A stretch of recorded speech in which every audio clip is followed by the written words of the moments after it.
नमस्ते सबैजनालाई मेरो ज्ञान मन्त्र युट्युब च्यानलमा।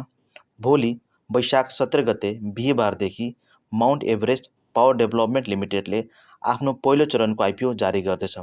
यस कम्पनीले पहिलो चरणमा वैदेशिक रोजगारीमा रहेका नेपाली नागरिकहरूका लागि र आयोजना प्रभावित क्षेत्रका स्थानीय बासिन्दाहरूका लागि यसले आइपिओ जारी गर्दैछ। वैदेशिक रोजगारीमा रहेका नेपाली नागरिकहरूका लागि यस कम्पनीले जम्मा 1,72,000 किता आइपिओ जारी गर्दैछ, जसमा मिनिमम 10 किताका लागि आवेदन दिनुपर्नेछ भने अधिकतममा 10,000 किताका लागि आवेदन दिन सकिनेछ। त्यस्तै वैदेशिक रोजतर्फबाट छिट्टोमा वैशाख 23 गते यस कम्पनीको आइपिओमा आवेदन दिन सकिनेछ। त्यसपछि अब कुरा गरौँ तपाईको आयोजना प्रभावित क्षेत्रका स्थानीय बासिन्दाहरूका लागि।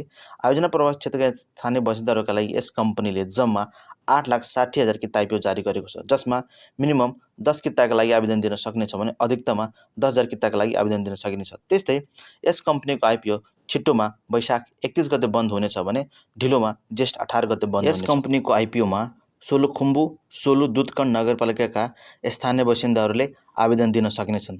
त्यस्तै यस कम्पनीको एउटा सेयरको प्राइस 100 रुपियाँ छ। सेक्टर भनेको हाइड्रो पावर हो र यस कम्पनीले आफ्नो बिक्री प्रबन्धकको रूपमा यानि कि इस्यु म्यानेजरको रूपमा NIMBS क्यापिटल लिमिटेडलाई राखेको छ। त हस् साथीहरू, यो थियो जानकारी तपाईको माउन्ट एभरेस्ट पावर डेभलपमेन्ट लिमिटेडको आइपिओको बारेमा। तपाईहरुलाई मेरो भिडियो कस्तो लाग्यो? यदि तपाईहरु मेरो च्यानलमा नयाँ हुनुहुन्छ भने एकचोटि लाइक, कमेन्ट एन्ड सब्स्क्राइब गरिदिनु होला। फेरि यस्तै खालको भिडियो बनाएर पछि उपस्थित हुनेछु, तबसम्म आज्ञा दिनुहोस्। धन्यवाद। जय नेपाल।